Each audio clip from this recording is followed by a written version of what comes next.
আসসালামু আলাইকুম। এটা প্রসেসর নতুন বাজার রফিকুল ভাইয়ের কাজ চলতেছে।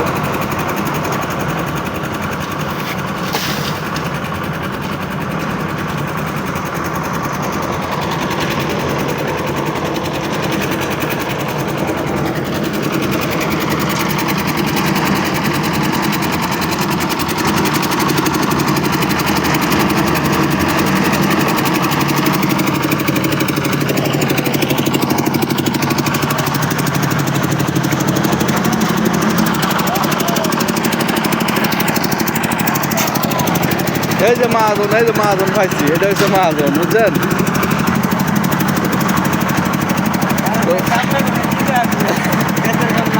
ভাই রোজার মাঝে মিষ্টিটা খাইতাম না, তবে সন্ধ্যার পরে ঠিক হয়ে ধরবো, বুঝছি? সন্ধ্যার সময় ঠিক হয়ে ধরবো। এটা হচ্ছে মাহাজন, বুঝছেন? মাশাল্লাহ মাশাল্লাহ, মোটামুটি বড় সড়ো আছে মার্কেটটা, অনেক বড় সড়ো। বুঝছেন? নতুন বাজার মার্কেটে। ভাইয়ের জন্য সবাই দোয়া করবেন, বিল্ডিংয়ের মালিকের জন্য সবাই দোয়া করবেন। ওকে, আল্লাহ হাফেজ।